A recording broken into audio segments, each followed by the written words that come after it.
sur les taxes et les impôts à payer. Que se passe-t-il en Haïti? La plupart des hommes d'affaires en Haïti sont citoyens américains. Nombreux sont issus du Moyen-Orient. Leurs profits sont entreposés dans des banques américaines, européennes, libanaises, syriennes et israéliennes. Ils n'investissent rien en Haïti. Pourquoi depuis plus de 30 ans l'État haïtien continue avec cette pratique d'exonération? Les dirigeants politiques sont élus et nommés par la classe des affaires. En contrepartie, ces derniers offrent des avantages juteux à cette classe qui n'a pas les intérêts de la nation haïtienne à cœur. Nous sommes arrivés à un carrefour où nous réalisons que le populisme de droite et de gauche sont des manœuvres entreprises par les élites pour zombifier le peuple. Qu'est-ce que la gauche a foutu depuis 1986 en Haïti? Il y a une tendance à considérer les hommes d'affaires en Haïti comme de vulgaires imbéciles qui n'ont ni lecture ni écriture. C'est une fausse idée entretenue par les nantis mêmes. La plupart de ces hommes d'affaires sont très instruits et ont fait leurs études dans les meilleures universités au monde. Ils comprennent bien le fonctionnement d'une société capitaliste. C'est en connaissance de cause qu'ils choisissent de faire mal à Haïti, aux miséreux et aux appauvris haïtiens. En affaiblissant l'État, ils font d'une pierre deux coups.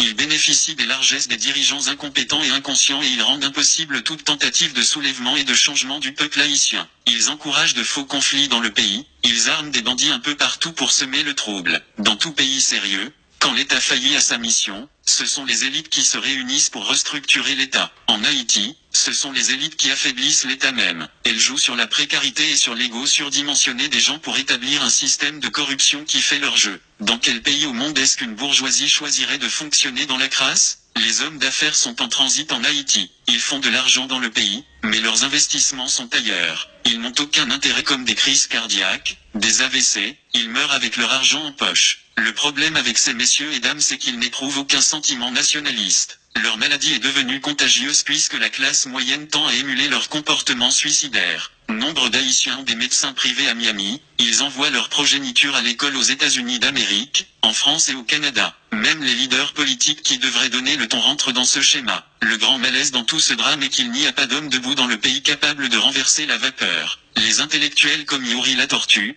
Patrice Dumont, Quesnay Farrell, Eddie Labossière, Sauveur Pierre-Étienne, Georges Michel, etc.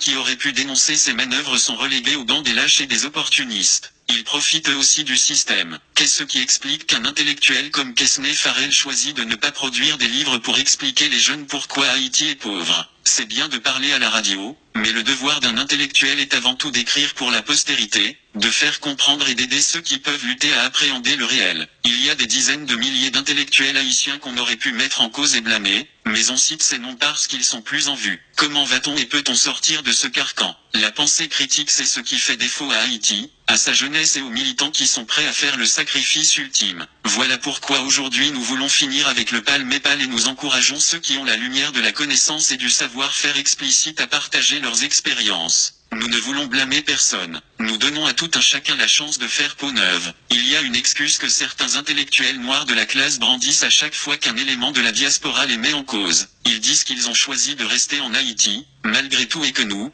avons décidé de partir. Rester en Haïti est un choix calculé puisqu'ils font de l'argent, ils bénéficient dans une certaine mesure de l'ignorance de la masse. Certains économistes en Haïti et experts en sciences sociales sont assez aisés aujourd'hui et ils ne courent pas de grands risques à dire la vérité aux jeunes. L'opportunisme c'est tout ce qui caractérise le silence de nos intellectuels. Je sais que les réactions vont pleuvoir, mais aujourd'hui tout ce que l'on demande aux intellectuels noirs de la classe moyenne c'est d'être proactifs. Nous ne choisissons pas de tirer à boulet rouge sur les intellectuels vivant en Haïti et innocenter ceux qui vivent dans la diaspora. Ils sont tous à la même enseigne. Je dirais même que ceux qui vivent dans la diaspora sont beaucoup plus inconscients que ceux qui vivent en Haïti. Au moins, ils ont une certaine liberté et une certaine marge de manœuvre pour élever la voix dans le confort nord-américain et européen. À quand l'Haïtien éduqué et instruit finira par réaliser qu'il fait partie du problème? Je peux comprendre que la plupart des Arabes n'a pas de sentiment d'appartenance comme aurait dit Serge Beaulieu. Je peux comprendre que les mulâtres ont choisi de faire le Camp Gérard parce qu'ils comprenaient qu'ils étaient en position de régner en maître et seigneur après l'indépendance. En effet, ils se sont alliés aux généraux noirs et ont tué Jean-Jacques Dessalines,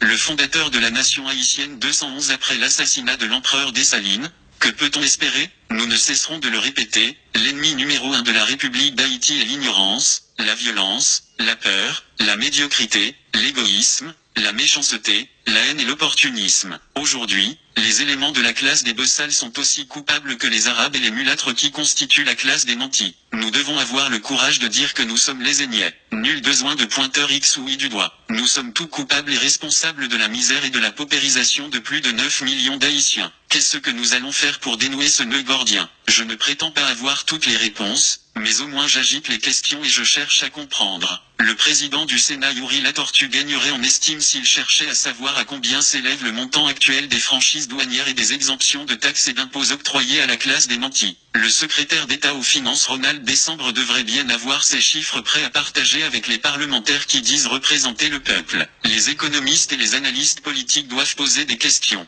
Nous faisons semblant de ne pas voir et de ne pas comprendre. Et pourtant nous sommes assez instruits pour comprendre. J'aimerais bien que des économistes comme Quesnay Farrell et Eddy Labossière nous parlent du manque à gagner de l'État haïtien et du peuple haïtien dans l'octroi de ses franchises douanières et des exemptions de taxes et d'impôts. La séance tenue au Sénat de la République la semaine dernière sur les juteux contrats d'électricité ont permis à plus d'un de comprendre à quel point les élites économiques plumant la poule Haïti et son véreux. Octroyer des privilèges à ceux qui peuvent payer et qui n'investissent pas dans le pays est un scandale. Certains vont me dire que les hommes d'affaires ont des entreprises ça et là. Je leur dirai tout de go que le système d'oligopole et de monopole qu'ils établissent dans le pays par la peur et la violence décourage la compétition. Qu'ils partent et plus d'un verront comment les bien-pensants finiront par prendre les choses en main. Ceux qui sont lucides et qui voient clair doivent avoir le courage de dénoncer le mal que nous vivons en Haïti et de réfléchir sur le comment construire une société juste et plus équitable où règne la primauté des lois. L'État haïtien doit fermer le robinet des franchises douanières et des exemptions de taxes et d'impôts. Jovenel Moïse doit cesser de jouer au sourd et à l'imbécile pour enfin assumer ses responsabilités de chef d'État. Il doit se mettre au travail comme chef d'État. Il y a des hommes qui ont l'expertise nécessaire pour mener des enquêtes et aider l'État haïtien à appréhender le problème. Il suffit de crier à l'aide. Nous demandons aux jeunes haïtiens de consentir des efforts pour se former. Grâce à Dieu, nous avons l'Internet et nous avons des moteurs de recherche. La connaissance est plus accessible aujourd'hui. Nous devons nous former et nous devons poser des questions. La justice élève une nation, la connaissance et l'amour véritable libèrent. Que Dieu aide les Haïtiens à se débarrasser des turiféraires qui les tiennent attachés à la misère et à la crasse.